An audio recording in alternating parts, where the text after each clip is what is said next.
The only thing standing between you and the life of your deepest desires isn't luck, talent, or circumstances, but six invisible forces hiding in plain sight, sabotaging your success from the shadows.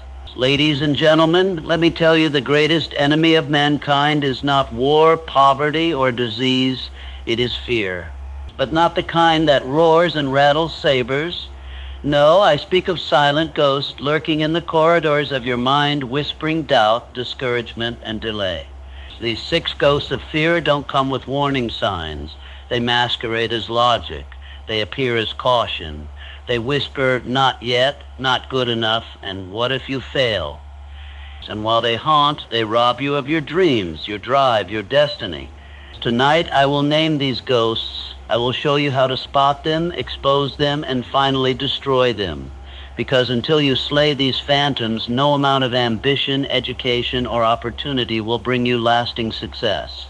So stay with me until the end, for what you're about to hear is not merely information, it is transformation. You will leave this message with more than knowledge. You will leave it armed with the power to conquer every barrier between you and your rightful greatness. Fear is, at its core, a state of mind, a condition of the consciousness that shapes how we interpret the world, make decisions, and respond to opportunities. When fear takes root in the mind, it does not merely suggest caution, it commands hesitation. It clouds vision, distorts reality, and magnifies obstacles until they seem insurmountable. And most dangerously, it shuts the door on faith. Faith, which is the unwavering belief in unseen possibilities, cannot coexist with fear. One builds bridges, the other builds walls. Consider a man with a dream to start his own business. He has the skill, the passion, and even the resources. But instead of stepping forward, he begins to entertain the whispers of fear. What if I fail? What if I lose everything? What will others think? These are not rational evaluations. They are manifestations of a mind gripped by fear. And while he dwells in that mental prison, faith cannot operate. Faith would say, you have everything you need. Begin, learn, adjust, grow. But fear screams louder, and so he postpones, hesitates, and eventually convinces himself that the dream was foolish to begin with. The opportunity dies not from lack of ability, but from lack of belief. Let's take another example. A young woman with a voice that moves hearts, a talent for singing that could inspire millions. But each time she stands before an audience, her mind races with fear. What if I forget the words? What if they laugh? What if I'm not good enough? Her body tightens, her voice falters, and her gift remains hidden. She has the power within her, but fear dominates her mind, paralyzing her ability to act with faith in her gift. She sees the microphone as a threat instead of a channel for her purpose. Her potential is not lost, it is merely imprisoned by thought. A mind dominated by fear sees risk in every opportunity and defeat in every challenge. It operates under the illusion of protection, but in reality it is a life sentence in a mental cage. Faith, by contrast, is expansive. It believes in progress despite imperfection, in light despite shadow, but it cannot thrive in a mind already occupied by doubt. Fear and faith are like fire and ice. They cannot share the same space. When fear takes over, it is not just courage that suffers, it is clarity, creativity, action, and all the unseen forces that move a person from dream to achievement. The six basic fears, poverty, criticism, ill health, loss of love, old age, and death, do not come marching into our lives with loud alarms. They creep in quietly, disguised as logic, caution, or even humility. These fears are not always easy to identify because they rarely declare themselves directly. Instead, they sabotage our progress from the inside out, operating in the shadows of our thinking. They influence our decisions, dictate our habits, and shape our expectations of what's possible, often without us realizing they're at work. That's what makes them so dangerous. They destroy not with force, but with subtlety. Consider the fear of criticism. It doesn't always show up as outright terror. More often, it appears as hesitation. A writer sits on a finished manuscript, endlessly rewriting it, claiming it's not ready. But the truth is, she's afraid of what others might think. That fear never announced itself clearly. It operated through perfectionism, through procrastination, through false humility. Until she brings that fear into the light by naming it, questioning it, and facing it, it continues to hold her back under the surface. The same goes for the fear of poverty. A man may refuse to leave a job he despises, not because it meets his needs, but because he's haunted by the idea of financial loss. He convinces himself he's being responsible, but underneath that reasoning lies a subtle fear, whispering that one wrong move will send him into ruin. The fear has disguised itself as prudence, and until he recognizes it as fear, it remains in control. The fear of ill health often operates through obsession. A person becomes fixated on every small ache or pain, visiting doctors repeatedly for reassurance. On the outside, it may look like attentiveness to health, but at its core, it is anxiety masquerading as self-care. The fear thrives in the imagination, picturing disease where none exists. Left in the dark, it grows stronger, feeding off the attention it is given while robbing the person of peace and energy. Then there is the fear of loss of love. This ghost is especially deceptive because it often disguises itself as devotion. Someone clings to a toxic relationship, afraid to be alone, afraid they are unlovable without that person. They tell themselves it's love or loyalty or commitment, but it's really fear in disguise, keeping them bound to pain out of imagined need. Even the fear of old age doesn't arrive as dread. It often shows up as denial, refusal to grow, to adapt, or to believe that something new can still begin. A person might give up on learning new skills or pursuing new relationships simply because a number on the calendar tells them they are too old. That fear doesn't shout, it just quietly convinces the person to stop trying. And the most subtle of all is the fear of death. It lingers in our deepest thoughts, influencing how we live, often leading people to avoid risk, avoid growth, avoid living fully because they are unconsciously avoiding the inevitable. This fear doesn't just paralyze, it shrinks the human spirit by robbing it of boldness. Each of these fears works in silence until they are brought into awareness, examined, challenged, and stripped of their disguise. Every fear, no matter how deeply rooted or how long it has lingered in the corridors of the mind, can be mastered when it is first brought into clear focus, named for what it is, studied until it is understood, and challenged consistently with deliberate action. Fear thrives in vagueness. It grows when we avoid it, when we let it operate in the background without confrontation.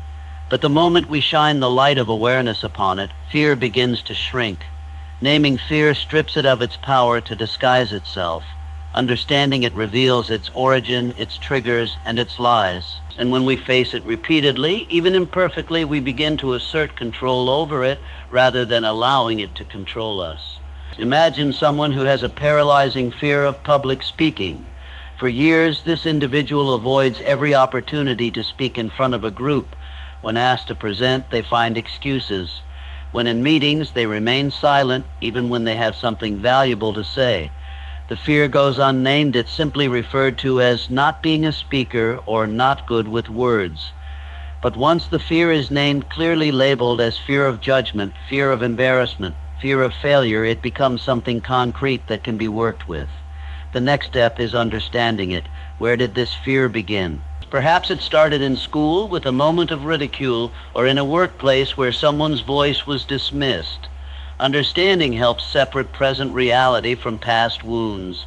It exposes the irrational assumptions fear is built upon. Now, the fear must be faced, not all at once, but with persistence. The person might begin by speaking up in small settings, a book club, a team meeting, a group of trusted friends. The heart still races, the palms still sweat, but each time the fear becomes more familiar and less commanding. With repetition, the mind learns a new truth, that survival is not threatened, that embarrassment is survivable, that speaking can lead to connection, not rejection. What was once an unbearable terror becomes a manageable challenge, and then, with time, a conquered obstacle. The key is in the persistence, not a one-time act of courage, but the willingness to meet the fear again and again, each time reducing its influence. The same principle applies to someone struggling with the fear of poverty. Perhaps they grew up in a household where money was scarce and every decision was weighed with worry. That fear followed them into adulthood, causing them to hoard rather than invest, to stay in unsatisfying jobs rather than risk change, to shrink their vision of what's possible.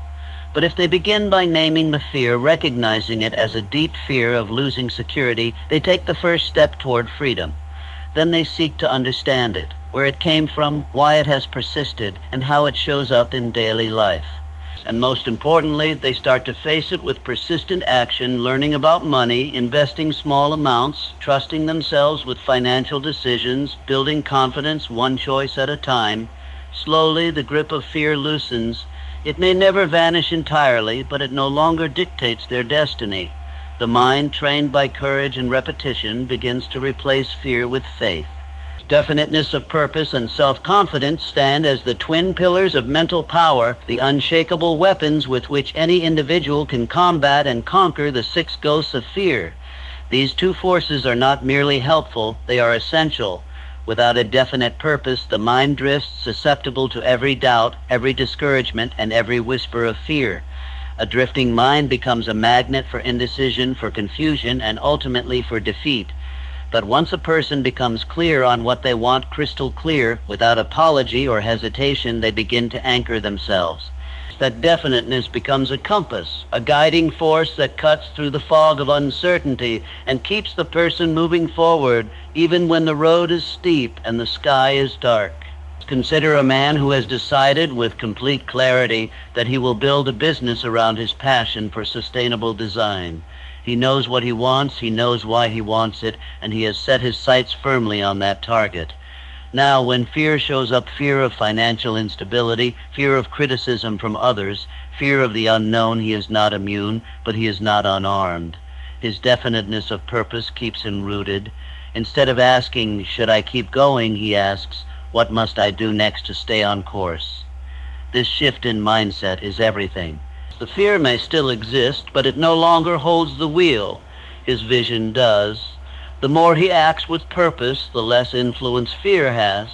But purpose alone is not enough.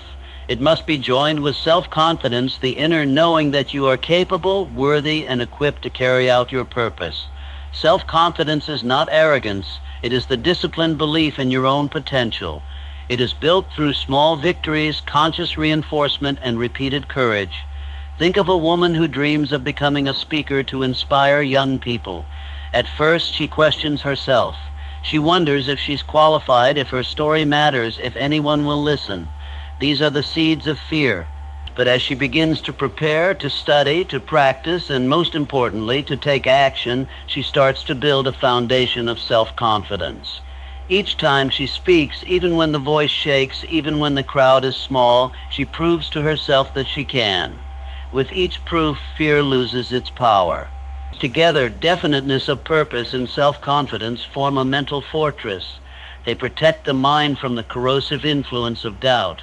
A person who knows where they're going and believes they can get there is nearly unstoppable. They are no longer a slave to circumstance or opinion. They do not wait for permission to act. They act because they must, because their purpose demands it. Fear then becomes noise in the background, not the narrative of the journey. Whether the fear is poverty, ridicule, sickness, loneliness, aging, or even death, it cannot penetrate the resolve of a mind focused and fortified by purpose and belief. The habit of procrastination is perhaps the most deceptive mask fear can wear. It doesn't announce itself as fear, nor does it generate the obvious symptoms of panic or anxiety. Instead, it shows up wrapped in comfort, cloaked in rational excuses, and whispered through the voice of logic, I'll do it tomorrow. I need more time. It's not the right moment yet. Procrastination doesn't feel like fear, it feels like delay. But behind the delay lies hesitation, and behind the hesitation lies fear, quietly and methodically draining the energy from your goals.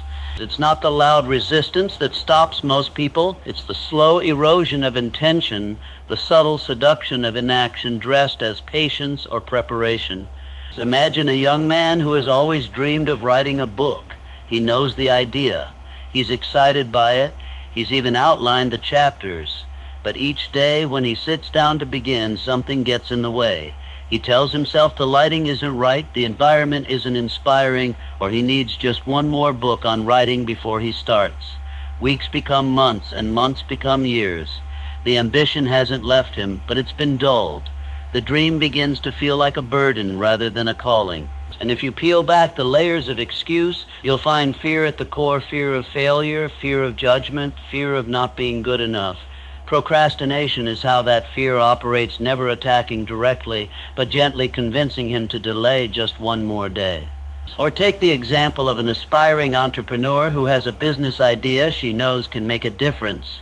She has the skills, she's done the research, and yet she constantly finds herself tweaking the plan, redoing the logo, building the perfect website, but never launching. She tells herself she's being thorough, that timing matters, that she's just waiting for the market to settle. But none of these are the real reason for the delay. Deep down, she's afraid of putting herself out there, of failing publicly, of realizing that her best might not be good enough. Procrastination, again, has stepped in as a protective mechanism, disguising itself as strategic planning while killing her momentum day by day. Procrastination is so dangerous because it creates the illusion of movement. A person can stay busy while going nowhere, convincing themselves they're working toward their goals, when in truth, they're avoiding the very action that would advance them. The mind becomes trapped in cycles of preparation, overthinking, and distraction. Ambition doesn't die in one dramatic collapse. It fades through daily neglect, through small decisions to wait instead of act. The tragedy is that the potential remains intact, but the habit of delay slowly chokes the life out of it. Fear doesn't always shout, "You can't." Often it whispers, "Wait," and that whisper is enough to stall a dream forever. Victory over fear is not won in one grand, heroic moment. It is not a matter of one burst of courage or a single declaration of resolve. Rather, it is a discipline, a continuous, deliberate, and conscious process of managing your thoughts, redirecting your focus, and building mental habits that disarm fear before it can take root. Just as physical health is the result of consistent exercise and nourishment, mental strength is the result of daily vigilance over the thoughts we allow to occupy our minds. Fear thrives in minds that are left unguarded, but it weakens when met daily with reason, faith, and purposeful direction. Take, for example, a person who has long struggled with the fear of inadequacy. Every time they approach a new challenge, be it a job interview, a leadership role, or a creative project, the thought creeps in, "I'm not good enough." At first, this thought appears automatically like a reflex. But the individual committed to mastering fear does not accept it passively. Instead, they confront it with discipline.